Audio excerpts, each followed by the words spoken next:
ఈ రాష్ట్ర ప్రభుత్వం గత 4.5 సంవత్సరాల నుంచి ఒకసారి మెగా డిఎస్సీ అంటారు, ఒకసారి జంబో డిఎస్సీ అంటారు, ఒకసారి మినీ డిఎస్సీ అంటున్నారు. అంతేగాని ఒక్క పోస్ట్ కూడా విడుదల చేయలేదు. మీరు ఎప్పుడో అంటుంటారు కదా, మేము అంటాం. ఎందుకంటే మీరు నిరుద్యోగుల్ని కొట్టారు కదా, తీసుకున్నాం, మా టైం వస్తుంది, మేము కొడతాం. ఉపాధ్యాయుల పోస్టు గురించి మాట్లాడిన సీఎం ఎవరన్నా ఈ రాష్ట్రంలో గత 20 ఏళ్ల నుంచి ఉన్నారంటే ప్రజెంట్ సీఎం మాత్రమే.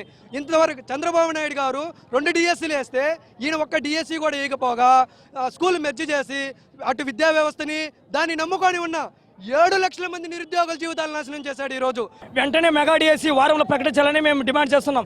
లేకుంటే పక్కన తెలంగాణలో ఏ పరిస్థితి పట్టింది కేసీఆర్కి, ఈ ముఖ్యమంత్రి కూడా అదే విధంగా పడుతుందని మా నిరుద్యోగుల నుంచి హెచ్చరిస్తున్నాం. సార్, నాకు తినడానికి తిండి లేదు. ఒక పూట నేను అన్నం తింటే రెండో పూట పస్తుమాడి పట్టు ఉండాలి. పస్తుమాడి పడుకున్నప్పుడు కూడా నీళ్లు తాగి కూర్చొని చదువుతా ఉంటే ఆ బాధ ఎలా ఉంటుందో తెలుసా మీకు? అందరూ నిరుద్యోగులు ఈ రోజు తీరని పాటలు పడుతున్నారు. సార్, దయచేసి మా నిరుద్యోగులందరికీ మెగా డిఎస్సీ ఇవ్వాలి.